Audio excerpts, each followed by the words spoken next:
Alright, we back, man. How's everybody doing? Hopefully everybody having an amazing weekend, man. Yo, we gonna get straight into this one, man. It's about London postcode wars. Now, what I do know, I know a little bit something about it. Don't know too much. I do have a lot of friends out there. I do take a lot of trips to London. You know, when I'm out there, I'm not in the hood and all that, so I don't really know all that. But somebody sent this over to my Instagram. Y'all definitely go follow it, International Ferg also. But they was like, yo, Ferg, I definitely want you to check this out, see what you think. So I was like, you know what, I'm gonna check it out with you guys. So this one's gonna be dope. This one, shout out to Kid Nerd, that's who actually did the video. We're gonna get into it. It's gonna talk about, like, you know, what's going on in London. And you know, for a lot of my Americans that follow the channel, I definitely want y'all to see it too, because we always had this conversation too. And I tell people, like, London's not sweet. I know what we see on TV out here, you know, thanks to shows like Top Boy and these shows are showing that it is like an urban, you know, scene out there. But a lot of times we don't know none of. Man, we think of Bridgerton. If y'all ever watch Bridgerton, that's how people look at London. You know what I mean? But we're going to get into this real quick. London postcodes. Let's see what they talking about. People from outside the UK think about London. They probably think about royalty and a bunch of old people drinking tea. But this is far from true. London actually has a very big gang problem, fueled by something called postcode beef. Postcodes are literally just areas, and whatever postcode you're from pretty much defines you in London. It's crazy. I literally just said that, and now he's speaking on it, you know? So I literally just talking about that, like, how you see how they show the old lady with the tea, that's how we be looking at it out here. I don't know where we got this perception from, because that's far from the truth, but let's keep it going. Kind of like zip codes if you're American. And in the bigger spectrum, there's something called boroughs. There are 32 boroughs that make up London, and boroughs are essentially just bigger areas which hold up these postcodes. Obviously, there are a few boroughs in London that are not really that affected by knife crime, like Rich and the Kingston upon Thames, which if you are looking for the stereotypical white rich people drinking tea, you'll probably find that there. But on the other hand, that's where I be at. we have boroughs like Newham in East London, which is one of the most impoverished areas in London. Newham has had a long-going postcode war,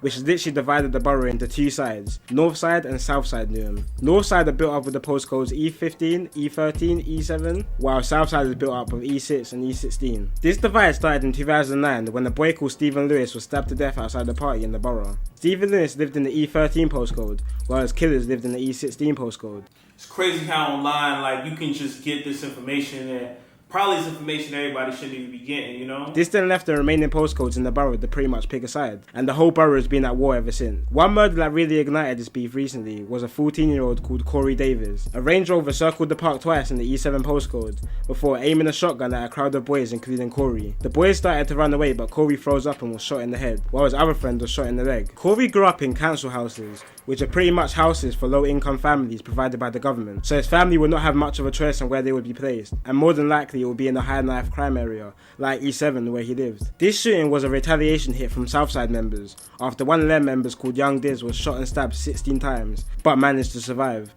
How do you survive getting shot 16 times? That's one. For two, people think there's no guns out there. You heard, he said dude got shot, you know? There's guns out there, like, all my Americans that think it ain't no guns out there, there's guns out there. Young Diz actually made a drill song called Kermit after CJ was shot in the head to mock the situation. He also made a very rude verse in the song called Smoky Things, when he said,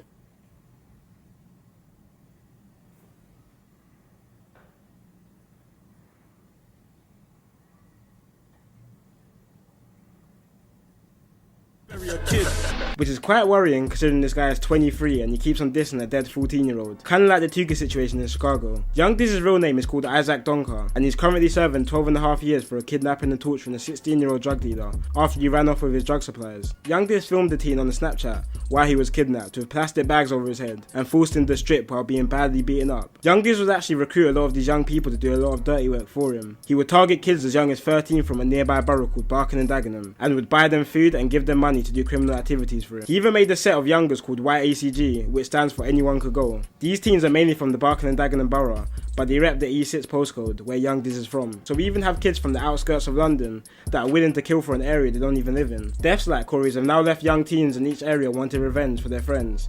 I want everybody to see stuff like this, to, like, know what's going on.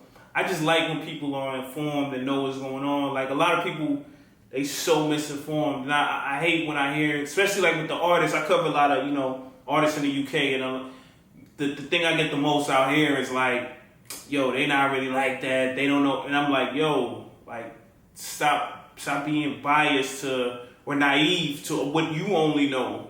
These are people that never even been to the UK, period, and they telling me and the people over there, what they've been through and it's the same thing all over the world. That's what people don't get. Most of these people in London is people that came, their first generation or second generation, English. They literally just came from the Caribbean somewhere in Africa where So stop thinking that everything is just sweet, That have now died, causing them to get involved in this beef when half of them don't even know how it started. Not only this, but older people in the areas will guilt trip and groom youngers to go and retaliate back for their dead friends. And this really is a never-ending cycle because each death just brings new young people into this feud. Even recently in April, a young NHS worker was stabbed to death in the E16 postcode after being suspected for a member of the Southside Durham gang.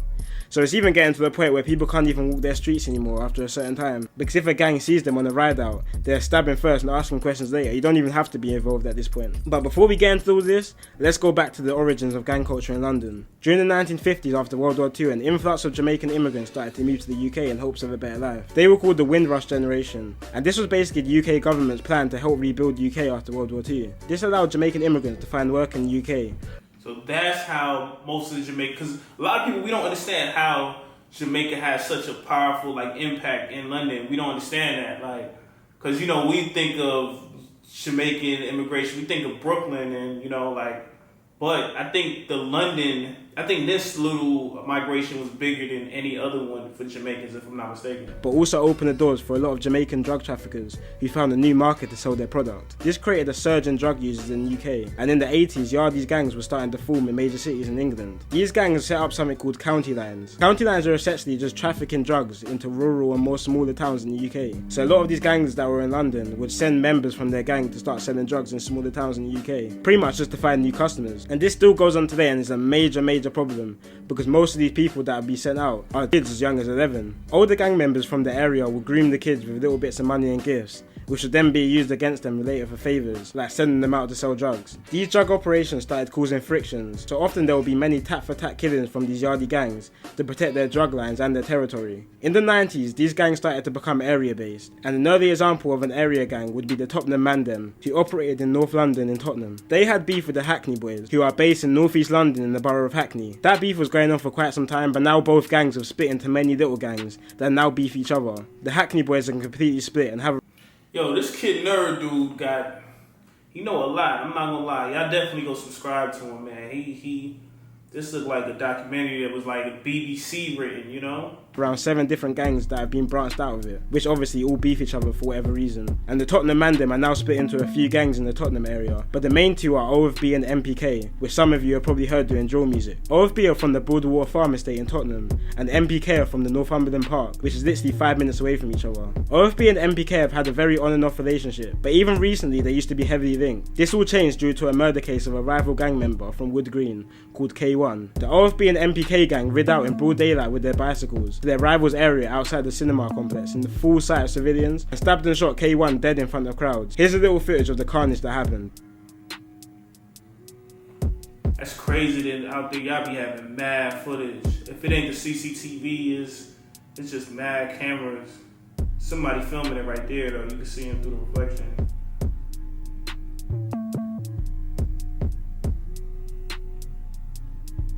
After this, 4 MPK members and 1 OFB member was arrested and put on trial for the murder. The OFB member was actually an up-and-coming drill rapper called SJ, and just before he got sentenced, he was really starting to show some traction, with co-signs from SJ, I rock with SJ music too.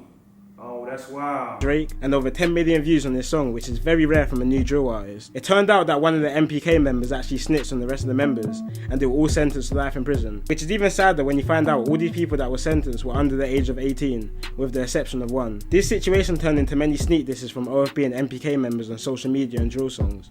It was basically a game of who snitched. MPK was saying OFB snitched, and OFB was saying MPK snitched. This all heated up when 2 OFB members got stabbed by MPK members in a barbershop in Tottenham. MPK members were quick to hit social media mocking the situation, especially due to 1 OFB member hiding in the toilet and leaving his 2 other members to get stabbed. And just like that, a new beef has now started in London. Now the situation has turned physical. OFB can't just try and bless it with the MPK members, because now they'll be seen as victims and not serious. And this whole gang life is literally just about image and integrity. That's literally what it is. If you want an accurate outlook on London street life, listen to Lowski's song called Life So Deep. It literally explains how the gang life seems all good until stuff gets real. And Lowski's gang Harlem Spartans in South London are a good example of how gang life could go 0 to 100 so quickly. In 2016 and 17, Harlem Spartans were having the years of their life. And you know what's crazy? This is when I started really paying attention to the scene around Harlem Spartan time, and you know I listen, man. You know Miz and Max still one of my favorite artists to this day. You know, like I'm talking about America or the UK. But let's continue. They dropped tunes like Kenner and Where It Started, which is now on 16 million views. Maybe my favorite drill song of all time. I did a top 10 drill song. I had this. Either number 1 or 2, this and then No Better or No Better than this, but let's keep it going. Which is very rare for a UK drill song. Not only this, but they were actually doing drills. They were really doing what they were rapping about and causing quite a storm to the ops who was in Brixton, South London. They were also making money in the trap, serious money, and like most gangs in London were involved in county line operations. Now obviously with all this attention they're drumming up, the feds were starting to clock onto them. These times Harlem Spartans were doing numbers on YouTube. Lowski, who pretty much set the platform for the group with his songs DJ Khaled and Hazards, was in jail for some gun charges. Oh yeah, and if you didn't know, guns are illegal in England, and possession of a firearm could get you a max sentence of 14 years. This makes guns quite scarce in England, and most guns you will find will probably be very rusty guns from World War II, or shotguns which farmers are permitted to own. That's the reason why knives are a more popular choice of weapon. But can you imagine if guns were legal in London? I think it would definitely be one of the most dangerous places in the world. I was literally, you took the words out of my mouth. I was thinking, if guns is legal and you could just get it how you get it like in Texas or Philly or something, man, out there probably be wow. But they never gonna do that. But a lot of these places that they make guns legal is not as bad because guns is legal, believe it or not. I just want everyone to really just think about how tapped you have to be to stab someone 20 to 30 times. Like, I really do think it's a mental illness, but it's so normalised in London. So after Lowski, the next member of the rap group to go down was TG Million. He was arrested shortly after releasing the hit song Call Me a Spartan, which is on around 10 million views right now. TG Million was sentenced to 12 years for stabbing a rival gang member after a high-speed chase on his ops block. He is seen freestyling officers on his Instagram talking about how much damage he's done to the ops. But the gang life doesn't just stay on the streets of London. They follow you to prison as well. There's a video of rival gang members, including drill rapper Burner from Clapham Junction, absolutely destroying TG Million in prison. Like, I won't show the video because it is quite graphic, but you can easily find it online, and you almost can't even recognize him in the video. That's how badly damaged he was. And it's tough because most of these gang members end up in jail with their ops. There's literally no escape on road or in jail. And most people go to jail and leave with more beef than they came in with. We even see link-ups with different gangs in jail. Like the North London gang Wood Green linked up with the East London gang ACG in jail. And now they have inherited their beef inside and outside jail. Honestly, I don't even know how these gang members keep up with the beef they have. Like, it seems like some of these gang members in the areas are just beefing half of London, which is just stupid. But anyway, back to Harlem Spartans. In 2017, shortly after releasing their most popular track, Kenner and Where It Started, their two most popular rappers, Blanco and Mizzo Mac, was arrested in a cab while riding on their ops, with a samurai sword and a gun. They got 3 and 6 years, but are both out now because in UK prisons you normally do half the time you're served for good samurai swords. That's crazy.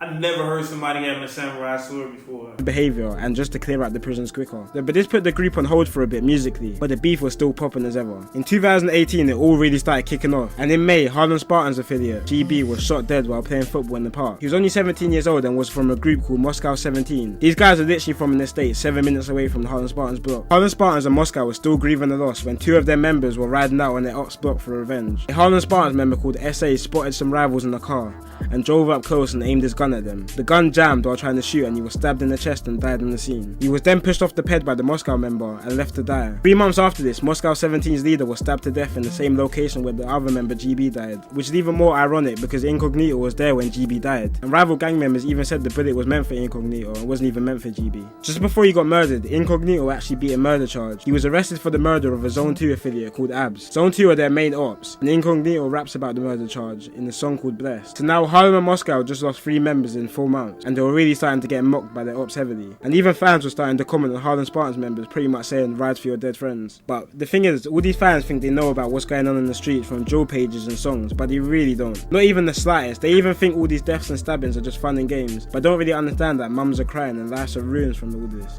That's real what he said right there. Like, a lot of fans, they feed into it and they enjoy watching this because it's like TV to them, but it's real life. I know it's entertainment to some people, but this real life, this real families, this real... Yeah, and then you got this kid behind his computer just keep checking, you know, trying to feed into the beast and the comments, saying certain things is gonna egg this one on. The Harlem Spartans were going on an absolute rampage after this. Harlem rapper G Smarko rid on his ops block on Halloween and shot a rival in the head. He was then sentenced to 21 years in prison. Another member called Jug was jailed for 10 years after stabbing a 30-year-old man in the head, leaving permanent brain damage. Harlem ran another ride out to the ops block when members GG and Scratcher were caught and arrested and sentenced to 10 to 5 years for possession of a firearm with intent to cause danger. Things got worse to worse when their most popular rapper Lowski was caught with a firearm in the cab and was arrested for possession of it. This left the rapper Biz to be the only one to hold it down for the group, but Biz was sick. I rock with Biz, man. I rock with him. When I go to the gym, I listen to that last joint he dropped. It's a part of my playlist every day. The last joint. I think this is a video right here. He was stabbed to death on December 6th last year. And it's even sadder that before Biz died, he wanted to turn his life around and turn legit after he beat some charges early in the year. But there's so many examples of people who joined the London gang life and tried to leave, but failed. A great example of this is an ex-MPK member called Kobe. MPK is the gang that I mentioned earlier who had beef with OFB. But Kobe started to change his life around and even started to be an advocate for helping people get out of knife crime. He was stabbed to death by MPK rivals, even though he left that whole life behind him. So there really is no escape unless you move to the other side of the country. But even then, you could get caught by county line trappers from London. But these are just a few examples of gangs in London. Now, London knife crime has escalated a lot since 2015, and everyone is stuck wondering why. Is it the community centres closing down? Is it gentrification, which is making London so unaffordable for low-income families? Or is it the rate of stop and searches going down around London? Now, my opinion on the matter is someone who's seen first-hand effects of knife crime. And as I said before, this is my personal opinion. And I think it's drill music. There was a clear trend of when drill music started to take off in 2015. Wow, that's deep that he think it's drill music. That's like that's a deep statement right there. That's a deep statement. Which is making London so unaffordable for low-income families? Or is it the rate of stop and searches going down around London? Now, my opinion on the matter is someone who's seen first-hand effects of knife crime. And as I said before, this is my personal opinion. And I think it's drill music. There was a clear trend of when drill music started to take off in 2015, when knife crime really started to increase. Now, these drill songs are literally glorifying stabbing and shooting people and making it seem like some sort of game with points for killing ops and jokes about smoking on dead ops. And for an outsider looking in on these drill songs, like, it looks kind of lit. We're now even seeing increasing numbers of knife crimes outside of London, which previously didn't have any type of high numbers in crime. Because it looks cool, all these drill rappers talking about how much money they're making in trapping and all these girls that they're getting while dancing around stabbing their ops. And this actually gets to younger people's heads, like, the life actually looks appealing. But what most of these drill rappers don't tell you about is how they can't walk around the streets or go certain places without the chance of being killed. They don't tell you about the police coming to their mum's house every week because they're a known gang member. They don't tell you about all the friends they have that are doing life for murders. And they most definitely don't tell you about them living in poverty. But guys, let me know what you guys think about why. Yo, that was deep, man. Shout out Kid Nerd. Definitely wanting in the comments what y'all think about this one. This one was deep. I ain't even gonna lie. Was a lot said on that. Yeah, man, it's wild. It's wild. It ain't just out here. I'm from the hood out here, and a lot of times when we grew up, we think it's only where we from, And then I'm from New York originally. I moved to LA and see they got crazy hoods. Then I just started traveling through the country and see Then I went out the country and see it's just hoods everywhere, man. It's wild. The same thing going on. It's going on all over. But definitely, man, let me know in the comments what y'all think. Make sure y'all hit that subscribe button. See y'all on the next one. All right, peace.